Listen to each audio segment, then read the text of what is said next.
എന്താ മഴക്കാലായാ പിന്നെ മഴ തന്നെ. ആഹാ, മഴക്കാലത്ത് മഴ പെയ്യാതെ പിന്നെ മഞ്ഞ് വീഴോ? അത് കലക്കി അദ്ദേഹത്തിന്റെ മൂർധാവിലിട്ട് തന്നെ കൊണ്ടു. സുധാകരന്റെ ഇരുണ്ട ഫലിതം അല്പം കൂടുന്നുണ്ട്. ഫേസ്ബുക്ക് കുറച്ച് ഇൻസ്റ്റാഗ്രാമിന്റെ സ്ക്രീൻ ടൈം കൂട്ടിയതിന്റെ ഗുണമാ. ഏത് ഗ്രാമത്തിൽ പോയാലും ഫേസ്ബുക്കിൽ പാവപ്പെട്ട സെലിബ്രിറ്റി ഫാമിലിക്ക് കൊടുക്കുന്ന ലൈക്കിന്റെ തട്ട് താണ് തന്നെ ഇരിക്കും. അത് കറക്റ്റ്. എന്താണ് അമ്മാവന്മാരെല്ലാം ഒരു കൊടക്കീഴിൽ ആരെ കുറിച്ചുള്ള പരദൂഷണമാ പാചകം ചെയ്യുന്നേ? ഇതാ പാൽക്കാരൻ കോമളന്റെ മോനാ. ബഹുമാനക്കുറവ് കുറച്ചു കൂടുതലാ. ഒന്നുമില്ലടാ മോനെ, ചായക്കടയിലെ നാണപ്പിന് നിന്റെ വീട്ടിൽ നിന്ന് കൊടുത്ത പശുമ്പാലിന്ന് പരൽമീനിനെ കിട്ടിയ കഥ പറയായിരുന്നു. കലക്കി അത് അവന്റെ ദൊമനപുരിയിൽ വെച്ച് തന്നെ പാചകം ചെയ്തു കൊടുത്തു. അല്ല പിന്നെ അത് എന്റെ വീട്ടിലെ പശു ആറ്റിലെ വെള്ളം കുടിച്ചപ്പോ വയറ്റില് മീൻ കയറി പറ്റി കാണും. അപ്പൊ സ്വാഭാവികമായിട്ടും കറന്ന പാലിൽ മീൻ സാന്നിധ്യം കണ്ടതിൽ തെറ്റില്ലാലോ. ഇല്ല, അല്ലാണ്ട് നിന്റെ അച്ഛൻ കോമളൻ പാലിൽ ആറ്റിലെ വെള്ളം മിക്സ് ചെയ്ത് കൊടുത്തോണ്ടല്ല. ഒരു അരിപ്പ വെച്ചെങ്കിലും വെള്ളം ചേർക്കാൻ പറയുന്നടാ നിന്റെ അച്ഛനോട്. ഇല്ലെങ്കിൽ പാലിൽ വല്ല ഉരുളങ്കല്ലും പെടും. സാരില്ല, അങ്ങനെ പെട്ടാ പശുവിന്റെ അകട്ടില് കിഡ്നി സ്റ്റോൺ ആയിരുന്നു എന്ന് പറഞ്ഞോളാം. ചെറുക്കന് കോപം വന്നു കേട്ടോ. അല്ല അമ്മാവ അറിഞ്ഞില്ലേ? പറഞ്ഞാലല്ലേ അറിയൂ സുഗുണ. പറയാതെ തന്നെ അറിയുന്നതാണല്ലോ അമ്മാവിന്റെ പതിവ്. പറയാതെ അറിയാ ഞാനെന്താ ഈരേഴ് ലോകം കാക്കുന്ന സർവ്വലോക ജ്ഞാനിയോ? അമ്മാവിന്റെ ബ്രഹ്മാസ്ത്രം സുധാകരന്റെ മൂർധാവിൽ. ബ്ലാക്ക് ആൻഡ് വൈറ്റ് ഊക്ക് ഗംഭീരം തന്നെ. അതല്ല അമ്മാവ, നമ്മുടെ പടിപ്പുരയിലെ രാഘവന്റെ മോളുടെ കല്യാണം കഴിഞ്ഞു അത്ര. എന്നെ ഒഴിവാക്കി കല്യാണോ? അതും ഈ നാട്ടിൽ? അമ്മാവനേന്നല്ല, എല്ലാരും ഒഴിവാക്കിക്കണോ. വളരെ ലളിതായി രജിസ്റ്റർ മാരേജ് ചെയ്ത് പരിപാടി ക്ലോസ് ചെയ്തു. ഈ ന്യൂജൻ കാലഘട്ടത്തിലെ ഓരോ പോക്കിത്തരങ്ങളെ അല്ലാണ്ട് എന്ത് പറയാനാ.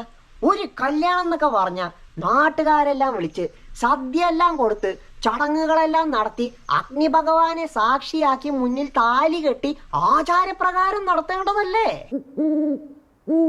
തീർച്ചയായും റൈറ്റ്. ഇത് നമ്മുടെ സംസ്കാരത്തെയും പാരമ്പര്യത്തിനും തന്നെ ഇല്ലാണ്ടാക്കുന്നു. യോജിക്കുന്നു അമ്മാവിനൊപ്പം.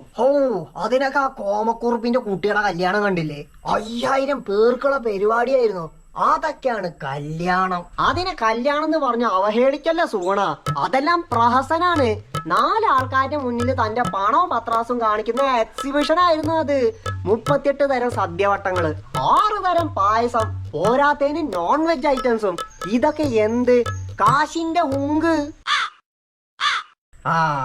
അതും ശരി തന്നെ. അല്ല അമ്മാവപ്പ എവിടുന്ന് വരിക? ഞാൻ ആ കേശവ മാഷിന്റെ മോളുടെ കല്യാണത്തിന് പോയി വരുമായിരുന്നു.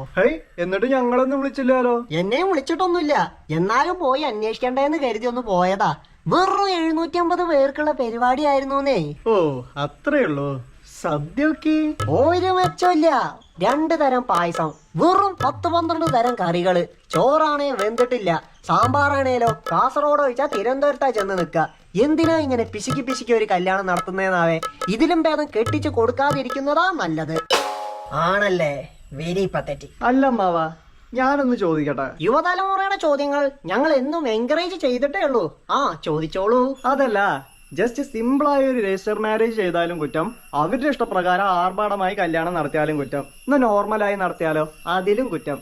അപ്പൊ പിന്നെ അമ്മാവിന്റെ മോളുണ്ടല്ലോ, അവളുടെ കല്യാണം എങ്ങനെ നടത്താനാ പ്ലാന്? സുഗുണോ, അങ്ങോട്ട് പറഞ്ഞു ഓട് അമ്മാവാ. എന്റെ മോള് 2 ആഴ്ച മുന്നേ ഒളിച്ചോടി പോയതല്ലേ, പിന്നെ എന്തിനു ഞാൻ അവളുടെ കല്യാണം നടത്തണം? അത് ഒഴിവായത് കൊണ്ടാണല്ലോ ഞാൻ ഈ സമൂഹത്തിൽ നടക്കുന്ന ഇത്തരം കല്യാണ കോപ്രായങ്ങൾക്കെതിരെ ശക്തമായി ശബ്ദമുയർത്തി ക്രിട്ടിസൈസ് ചെയ്യുന്നത്.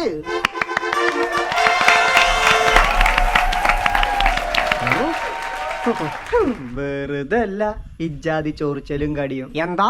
ഒന്നുമില്ല, ഇവിടെ ഇരുന്ന് സൗത്ത് ഈസ്റ്റ് ദിശ നോക്കി പൊട്ടിച്ചേക്കേന്ന്. എന്ത് കുരു?